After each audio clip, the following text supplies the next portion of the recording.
하나님은 왜 멀리 계신가 12강을 시작하겠습니다. 사도행전 4장 12절 다른 이로서는 구원을 얻을 수 없나니 천하 인간의 다른 이름을 우리에게 주신 일이 없음이니라. 인간이 불행한 것은 하나님을 떠나 있기 때문입니다. 하나님을 떠난 생활이 불행을 가져다 주고 마는 것입니다. 그러면 왜 인간은 스스로 하나님을 만날 수 없는 것일까요? 첫째, 하나님을 떠났기 때문입니다. 인간이 하나님을 떠났다는 말은 영이 죽은 상태에 있습니다. 에베소서 2장 1절에 너희 허물과 죄로 죽었던 너희를 살리셨도다. 이것은 하나님의 영이 떠났다는 뜻입니다. 본래 인간은 하나님의 영이 함께 했습니다. 타락한 이후 하나님의 영이 떠나 죽은 영이 되고 말았습니다. 그래서 늘 피의 제사가 없으면 당장 저주받게 될 뿐만 아니라 하나님의 영이 떠나니 사단의 영이 그 영을 주관하게 되는 것이지요.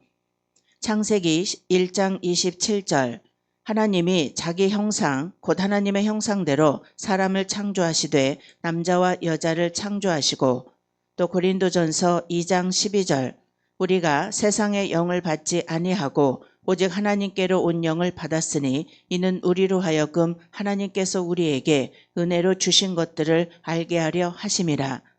원래 가지고 있던 인간의 지식과 지혜마저 어두워져 하나님의 뜻을 모르게 되었습니다. 네. 하나님과 나의 관계가 왜 단절이 되었는가? 우리가 타락으로 말미암아서 하나님의 영을 우리에게 떠나신 거예요. 우리의 타락으로 말미암아서 그렇게 우리를 떠나시고 난 다음에 우리는 하나님의 그 마음이 어두워졌고 생각과 마음이 어두워져서 하나님이 주시는 지혜와 지식을 깨달을 수 있는 이런 지각이 닫혀진 거죠. 네. 데살로니가 후서 2장 10절에서 12절 불의의 모든 속임으로 멸망하는 자들에게 이 말이니 이는 저희가 진리의 사랑을 받지 아니하여 구원함을 얻지 못함이니라. 이러므로 하나님이 유혹을 저희 가운데 역사하게 하사 거짓 것을 믿게 하심은 진리를 믿지 않고 불의를 좋아하는 모든 자로 심판을 받게 하려 하심이니라. 그러므로 하나님의 말씀을 받아도 깨달을 수 없게 된 것입니다. 고린도후서 4장 4절에서 5절 그중에 이 세상 신이 믿지 아니하는 자들의 마음을 혼미케 하여 그리스도의 영광의 복음의 광채가 비치지 못하게 함이니 그리스도는 하나님의 형상이니라. 우리가 우리를 전파하는 것이 아니라 오직 그리스도 예수의 주 되신 것과 또 예수를 위하여 우리가 너희의 종된 것을 전파함이라. 아멘. 하나님은 우리에게 진리로 오셔요. 진리로 오셔서 진리 가운데로 인도하셔서 아버지 안에 우리를 넣어주시죠. 그게 아버지의 생각과 마음이시거든요. 근데 그 진리를 깨달을 수 없는 어두운 데에 처하게 돼 있는 거죠.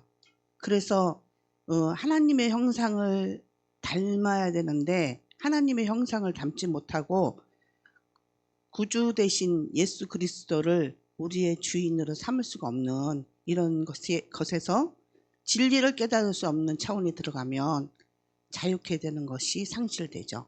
진리가 너희를 자유케 한다 그랬는데 진리가 수용이 안 되니까 그리고 죄에서 해방도 받지 못하는 상태가 되죠.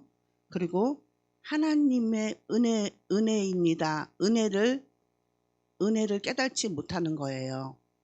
그렇기 때문에 우리는 이 진리를 잃어버리면 하나님의 지혜와 지식의 관계가 깨지면 아버지 안에 있는 모든 것을 우리가 소유할 수가 없는 이런 척박한 땅이 되는 거죠. 네. 두 번째, 그래서 영적인 존재인 인간은 하나님을 만나기 위해 노력하고 있습니다. 그것이 종교심입니다. 인간에게만 영이 있으므로 하나님을 찾는 본능이 있습니다. 또한 진실하면 하나님을 만날 수 있다고 생각한 사람들은 진실해지려고 노력했으나 더 실패하고 마는 것입니다. 어떤 이들은 종교를 가지면 되는 줄 알고 열심히 종교의 대상을 찾아 종교 생활을 해보았습니다. 그러나 성경은 여기에 대해서 다음과 같이 말씀하고 있습니다. 마태복음 12장 43절에서 45절. 더러운 귀신이 사람에게서 나갔을 때에 물 없는 곳으로 다니며 쉬기를 구하되 얻지 못하고 이에 가로되 내가 나온 내 집으로 돌아가리라 하고 와보니 그 집이 비고 소재되고 수리되었거늘 이에 가서 저보다 더 악한 귀신 7을 데리고 들어가서 거하니 그 사람의 나중 형편이 이전보다 더욱 심하게 되느니라. 즉 종교로도 죄의 문제가 해결되지 못했습니다. 그리고 선악과의 세계를 이해하지 못해 반복적인 죄를 계속해서 짓게 되었습니다. 그래서 근본적인 죄의 문제는 여전히 존재하게 되었습니다. 네. 여기서 근본적인 죄의 존재가 무엇인지 모르고 사람 속에는 하나님의 영이 있기 때문에 자기가 현재 하나님의 영이 아닌 것을 알면서 종교의 관점으로 하나님을 만나려고 너무도 여러 모양으로 하나님을 만나는 과정들을 거치고 오죠.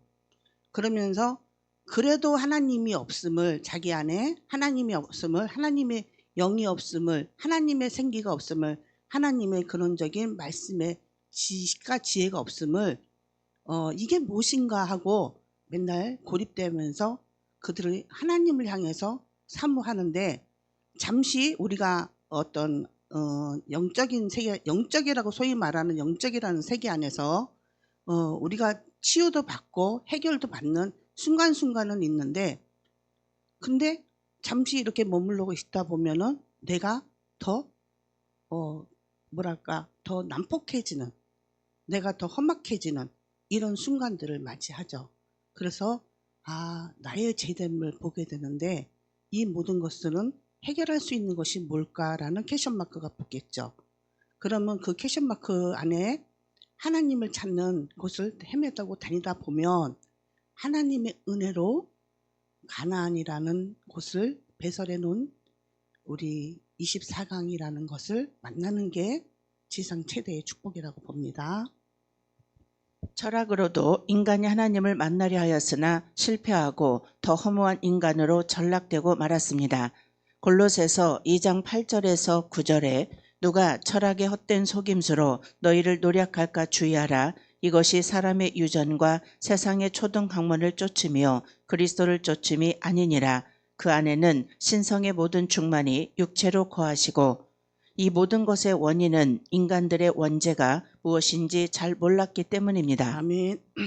원죄의 관점은 우리가 무슨 간음하고 도둑질하고 뭐 이런 차원이 아니라 내 안에 하나님이 되심을, 하나님이심을 알아지는 것, 그 하나님의 본질을 알고 그분께 내가 그분의 다스림에 사라지는 것을 고백되어지는 거죠. 그런데 이게 이 종교 안에서 하나님 앞에 관점에 오면은 뭐에 부딪히냐면 율법 종교성 안에는 내가 경험한 내 지식과 종교의 지식, 또 내 이념, 내가 경험된 모든 것들, 그리고 어마무시한 종교성에 대한 투철한 어떤 갭이 있어요. 이런 갭이 있는데 이거는 깊이 들어가 보면 내 안에 깊이 있는 자아적, 이성적 자아예요. 자아, 내 자아. 이 자아를 가지고 주님 앞에 서요. 그리고는 늘 주님 앞에 뭐라고 조건을 거냐면 내 사상에 맞춰서 말씀을 해주세요. 나도 하나님을 믿겠으니까, 당신이 하나님을 믿겠으니까 내 생각에 맞춰서 내가 아는 것 분량만큼 나에게 그 수준으로 알려주세요.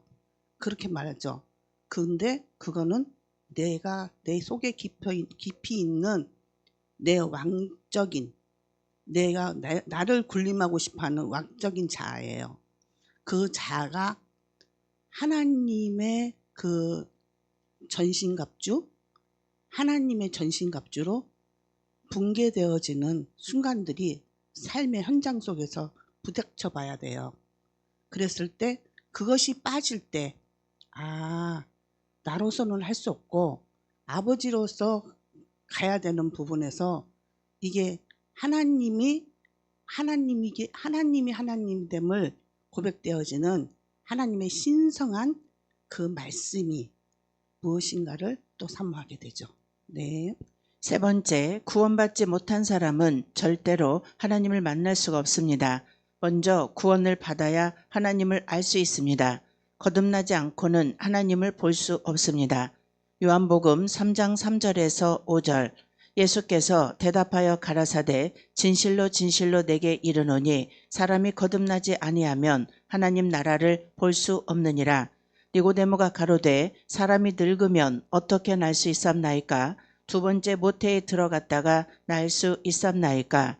예수께서 대답하시되 진실로 진실로 내게 이르노니 사람이 물과 성령으로 나지 아니하면 하나님 나라에 들어갈 수 없느니라. 네. 우리는 어느 정도의 아는 구원의 차원에 있어요. 근데 하나님으로부터 오는 구원의 차원이 미달되어 있는 상태이기 때문에 하나님은 물과 성령으로 거듭나야 된다는 말씀을 하셨을 때 이게 말씀 안에 거듭나지는 상태인데, 저 같은 경우는 보면 가늠한 여인이 있잖아요. 가늠한 여인이 자기도 죄로 주님 앞에 있는 거예요. 근데 주위의 모든 자들에게 죄 없는 자가 돌로 쳐라 그랬어요. 근데 죄 없는 자를 돌로 치라 했을 때 아무도 죄 없다 할 사람이 없었거든요. 근데 하나님은 가늠한 여인을 택하여 부르셨어요. 이렇게 무수한 모든 죄 중에 있는 사람들 속에서 나를 택하여 부르신 은혜가 감사하다. 이래서 나를 부르신 이 은혜가 감사한 거구나. 그러면서 나의 죄에 대한 어떤 관점을 수치로 보지 않고 하나님의 은혜로 보는 거죠. 이게 이렇게 말씀이 이렇게 보여지는 차원, 이게 물과 성령으로 거듭나지는 차원이라고 봤습니다. 네. 물은 깨끗하게 하는 상징으로 유대인들에게는 희생 제사에 있어서 없어서는 안 될 요소이다. 특별히 제사장은 몸을 씻지 않고서는 언약의 피를 갖고 성소에 들어갈 수 없었으며 SNF에서도 개종자를 받아들일 경우 물세례를 행했던 관습이 있었다. 또한 세례 요한은 사람들에게 죄사함을 받기 위한 회개를 촉구하였고 이러한 촉구를 받아들여 죄를 회개한 자에겐 물로 세례를 주었다. 물은 여러 가지 해석이 있을 수 있지만 공통적인 점은 깨끗하게 한다는 점이다. 구원이란 예수님의 십자가로 죄사함으로 구원받지만 그 후에 짓는 죄는 물과 성령으로 거듭나야 됨을 말한다. 그래야 사단의 죄악에서 벗어나 해방되어 자유를 얻는 것을 말한다. 오직 구원은 하나님의 은혜로만 가능하다. 그래서 우리는 그 은혜 받을 만한 조건을 만들어야 된다. 에베소서 2장 8절에서 9절에 너희가 그 은혜를 인하여 믿음으로 말미암아 구원을 얻었나니 이것이 너희에게서 난 것이 아니요 하나님의 선물이라. 행위에서 난 것이 아니니 이는 누구든지 자랑치 못하게 함이니라. 하나님은 왜 멀리 계신가? 우리의 죄 때문입니다. 이 죄의 속성을 정확히 알아야 우리는 하나님과 가까이 할 수 있는 것입니다. 네. 하나님이 그 가늠한 여인을 물로 세례를 주었고 죄를 사해 주셨고 또 죄에서 해방되게 하셨고 자유를 주셨어요. 그리고 이 모든 것이 은혜로 말미암아 믿음의 구원을 얻게 하셨습니다. 그래서 그 현장이 우리의 현장 안에서 우리가 구원받는 거, 죄를 사함 받는 거, 그런 해방된 것들이 이런 기쁨이 우리 안에 만족함으로 넘쳐야 돼요. 그래야만이 이 하나님을 떠날 수가 없어요. 그래서 이 하나님의 전적 하나님의 은혜입니다. 나의 나된 것은 전적 하나님의 은혜입니다 하면서 죄인인 내가 주를 만나서 죄인임을 깨닫고 또 해방되고 자유케 되고 그로 인하여서 죄 사함을 받은 이 기쁨에 그렇게 되면 내 주장이 없어져요. 내가 아는 걸로 가르치려고 하지 않아요. 내가 안다고 가르치려고 하지 않아요. 내가 안다고 주장하지 않아요. 그러면 이게 자유예요. 이게 안식이에요. 주님께 영광. 다음 강입니다. 13강 용서와 치유. 13강 용서와 치유. 시편 103편 3절. 그가 내 모든 죄악을 사하시며 내 모든 병을 고치시며. 이스라엘 자손들에게 질병이 찾아온 것은 그들이 율법에 순종하지 않았을 때였습니다. 그들의 불순종에 대한 용서는 그들의 질병이 치유되는 것을 의미했습니다. 이스라엘 자손들에게 고통이 찾아온 것은 그들이 잘못을 저질러 스스로 언약의 보호 밖으로 나갔을 때였습니다. 시편 107편 19절에서 20절에 이에 저희가 그 근심 중에서 여호와께 부르짖음에 그 고통에서 구원하시되 저가 그 말씀을 보내어 저희를 고치사 위경에서 건지시는도다. 아멘. 우리에게 말씀을 보내실 때는 우리에게 그 위경인 가운데서 하나님의 말씀을 보내요. 근데 말씀이 뭐 무슨 쩍쩍거리는 게 아니라 가서 씻어라. 내가 한 것이다. 또 내 발에 신을 벗어라. 그러면서 내가 한 것이다. 그가 병이다. 그러면은 이렇게 말씀을 주시는 거예요. 단순하게. 그러면은 거기에 이 단순함이 아버지의 어미하신 말씀이시기 때문에 음성이기 때문에 이 위경에서 건지시는 나만이 들을 수 있는 말씀. 하나님과 나의 사인이죠. 그래서 가나 혼인잔치에 처음 낸 포도주보다 나중 포도주가 더 좋았더라 했을 때 물 떠다 준 하인과 받은 자만이 알 수 있다는 이런 위경에서 건지시는 말씀을 우리가 받는 거예요. 마음으로, 생각으로. 그러면서 그 말씀이 우리의 그게 진리로 우리를 인도하시는 거죠. 예수님이 우리를 그 풀어지는 나의 정체성을 풀어내는 그 말씀으로 풀어주셔요. 그게 저는 수수께끼가 풀어지는구나 이런 생각이 들어요. 그러면 거기에 적합하게 제 영혼이 순복이 되죠. 그럼 순복이 되면 바로 자유가 와요. 네, 주님께 영광. 우리는 언약 아래 보호를 받고 있습니다. 그러나 언약의 보호 밖으로 스스로 나가는 것도 가능합니다. 내가 신령한 건강과 치유에 관련된 하나님의 말씀의 진리를 알게 된 이후에 신체적인 이상이 나를 찾아온 경우는 내가 그 보호 밖으로 나갔을 때뿐이었습니다. 단지 내가 마땅히 해야 할 일로 하나님께 순종하지 않았다는 의미입니다. 즉 언약의 보호 아래에서 빠져나와 스스로를 원수의 공격에 열어주게 된 것입니다. 그럴 경우에는 회개하고 제자리로 돌아와야만 했습니다. 그가 그렇게 한 순간 내 몸은 치유받았습니다. 하나님은 죄를 용서하십니다. 하나님은 질병을 치유하십니다. 하나님은 말씀을 보내셔서 우리를 치유하시고 하나님은 우리를 멸망해서 구출하십니다. 하나님은 우리의 죄를 용서하시고 말씀을 보내셔서 치유하시며 우리의 미래의 문을 여십니다. 그래서 최고의 미래 지향적 태도는 용서입니다. 용서 없이 과거로부터 자유로운 미래를 얻을 수 있는 길은 없습니다. 아멘.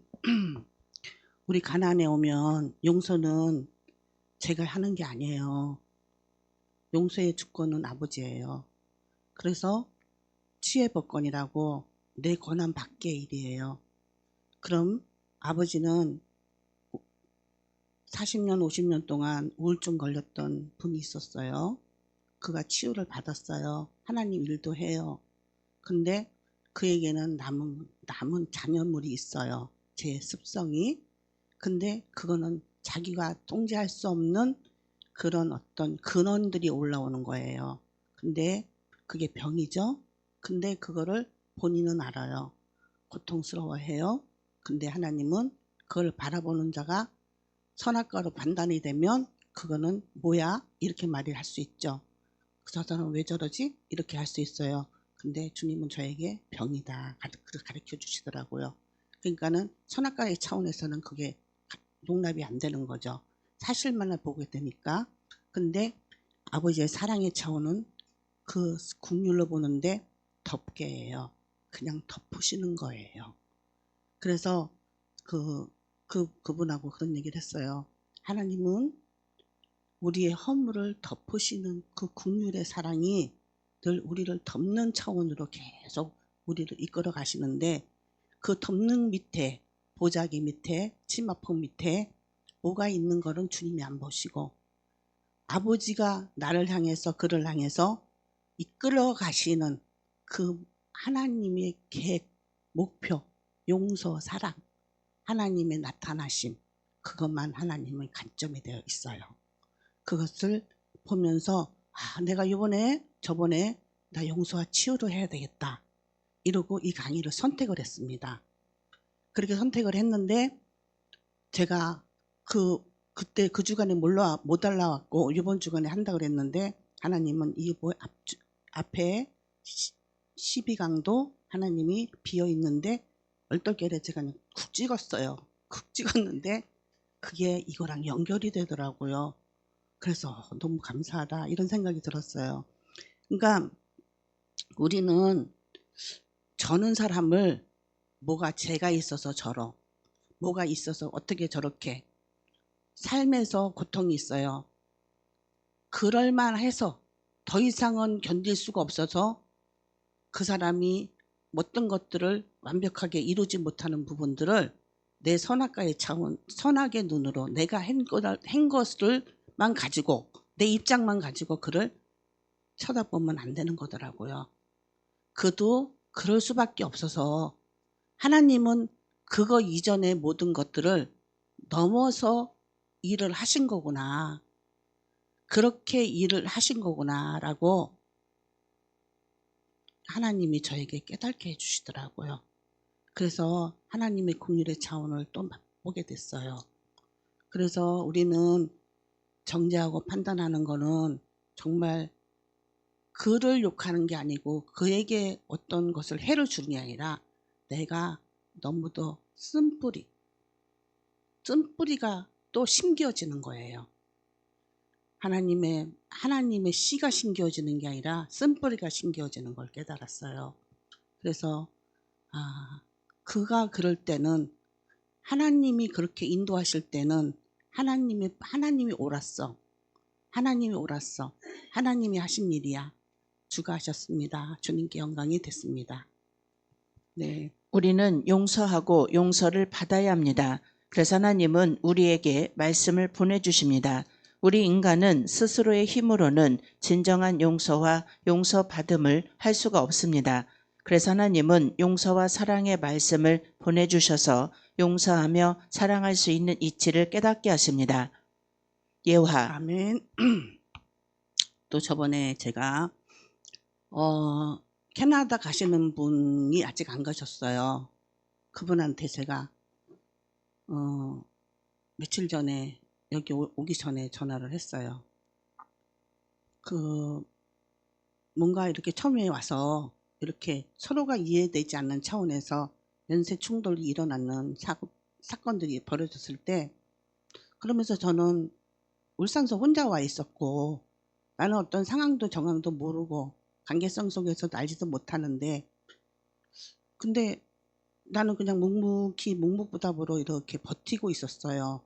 근데 저분은 저렇게 중간에서 가만히 있으면 되는데 왜 저렇게 했을까? 왜 저렇게 하지? 가만히만 있어도 되는 것 같은데. 근데 주님이 저에게 그랬어요. 언제나 보면 하나님이 이게 말씀하시는 거는 저에게 하시는 거예요. 내가 한 거다. 그러면은 거기서 하나님이 나에게 평안을 주셔요. 원망이 없어지는 거죠. 의구심이 없어지는 거죠. 그러니까는 내가 한 거다. 그러면은 하나님이 하셨으면 그대로 순복이 되는 거예요. 그러면은 거기에 대한 것들이 싹 지워지는 거예요. 싹 지워지면서 거기에 대한 이의제기가 없어지는 거죠. 그런 것이 싹 지워지면서 오직 주님만 또 보게 되는 거죠. 그러면 우리가 볼 때 하나님이 선한 것만 창조하시는 게 아니고 어둠도 짓고 선도 창조하시는 거예요. 그런데 그 어둠 안에서의 하나님의 뜻이 나에게 어떻게 부여되는가를 봤을 때 어둠일지라도 내가 평안하지면 그 상대방 관계가 관계성이 확신이 되는 거죠. 그래서 내 평안이 잃어버리지 않는 하나님의 그 시험대가 있는 것 같더라고요. 그래서 그 평안을 지켜가는 것이 늘 선하고 복된 것만 있는 게 아니라 어둠 가운데 빛 가운데서 계속 지어져 가더라고요. 아멘. 예화, 사법연수원에서 예비검사 교육을 받고 있는 한 연수원생은 심한 위장병으로 병원에 입원하였다. 병명은 만성 위장병이었다. 상담학 박사이기도 한 담당 의사는 그의 과거 어린 시절을 묻게 되었다. 그는 어린 시절 집이 너무나 못 살아 천수답 한마지기밖에 없었다.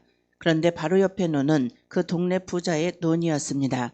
그 부자는 얼마나 노랑인지 동네 사람들에게 손가락질의 대상이었다고 한다. 그런데 이 부자는 자기 아버지가 짓는 논을 매년 조금씩 쟁기로 먹어들어와 몇 년 후에는 논의 많은 부분을 자신들의 논으로 만들었다고 한다.